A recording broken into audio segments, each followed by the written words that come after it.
Good morning. It's September 8th. And you know what I haven't done for a while? A book review. This is Next book on the Bermudez. list. I said a book review.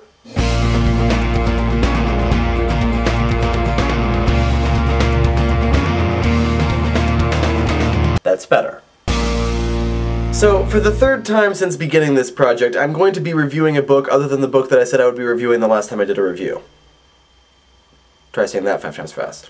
I said in the last favorite books review that I would be reviewing How to Eat Fried Worms by Thomas Rockwell. But for some reason, for the life of me, I cannot get my hands on a copy of the novel. I know it's out there. I mean, I know there's a copy of it at my parents' house. I was able to find the other 2 Thomas Rockwell novels, but I couldn't find that one. And the library hasn't had it the last couple of times I've been there. And I could put out a request for it, I suppose, but I got to thinking. First of all, I've done a lot of children's books lately, and while I certainly don't mind reading children's book after children's book, I realize that some of you might be getting a little bit tired of all these children's book reviews. And second, there's a small group of books that I've been really wanting to reread lately. These are all books that made it onto the favorites list sometime in the past year and a half or so.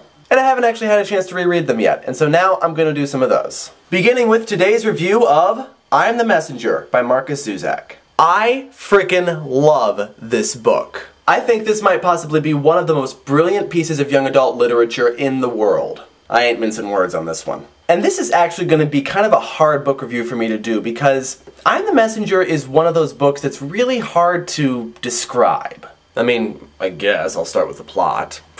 The story follows Ed Kennedy, who is a pretty good example of a completely useless human being. He's an underage cab driver who has made nothing of his life, has no plans to do so anytime soon, and is just fine with that. At least, he thinks he is. One day, Ed, rather inadvertently, stops a bank robbery. For a brief period of time, he becomes the town hero, and then he begins receiving cards in the mail. I don't mean like Christmas cards and birthday cards, I mean like playing cards, like aces.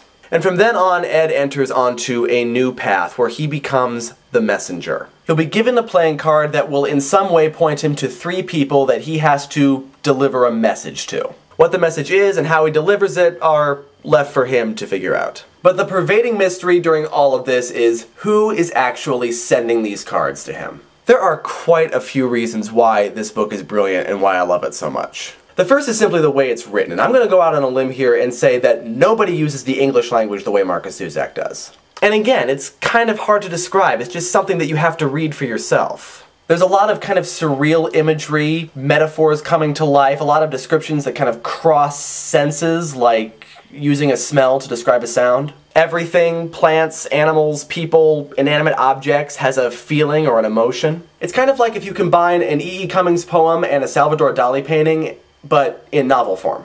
And it's really fun to read and incredibly descriptive. I also really like the way that this novel is structured. Just like with the tarot deck, there's kind of an inherent mystery about playing cards and their symbolism. Each part is designated to a particular suit. The first part is diamonds, because that's the first card that he receives. And then each part is divided into 13 chapters, going from ace to king. So, as Ed is taking his journey through the particular suit that he's working on, we are also taking a journey from ace to king through that suit. And it's kind of an awkward journey. Ed is kind of stumbling from place to place, from person to person, and sometimes he comes upon an answer almost accidentally. And there's always this kind of sense that there's a hidden symbolism that's just right there in front of you, but you can't quite get at it. And you've got to look at the journeys of the other characters too, which are significant. I mean, a lot of the characters in this book start out at best as boring, and at worst as just plain unlikable. But you learn more about each of them as you go through, and you discover the depth that's in every single character. Zusak really has a knack for taking what could be a really ordinary, though very good story, and adding that twist to it that makes it extraordinary. With Book Thief, you'll recall, he made the narrator deaf, which put a whole different spin on the story. There's a similar twist in this book, and it propels this book from being really good to being just plain phenomenal. And the twist is such that I really can't even tell you what it is. Now, if you've been watching my reviews for a while, you know that I really don't care about spoiling people. In fact, that's part of my plan for eventual world domination. I will spoil all books, movies, and TV shows for everybody, and then I will take over the world. No, maybe. But in this case, my need for world domination needs to take a back seat, because I really do not want to spoil this book for anybody. I really don't. But trust me, when you get to the end of the novel and you find out who has been sending these cards, you'll just be blown away. And the book has a great message, but I can't even tell you the message without giving away the ending. You have to read it for yourself. Like I said at the beginning, this book is really hard to describe. You just have to experience it. And it gets better with every rereading. When I read this book for the first time, it made it onto my top 10 list. When I read it for the second time, it made it to my top 5. Who knows, maybe if I keep reading it, it'll even beat out Time Traveler's Wife as my favorite novel of all time. Although it would have to beat out Book Thief first, which is also written by Markus Zusak and also an incredibly brilliant book. Not only that, but this book is on my ultimate recommendation list, which means that no matter who you are, I'm going to recommend that you read this book. In fact, I'm going to go further than that. I'm going to implore you to read this book, because in order to really understand this book, you have to read it. So go! Find I Am the Messenger by Markus Zusak and read it. Read it.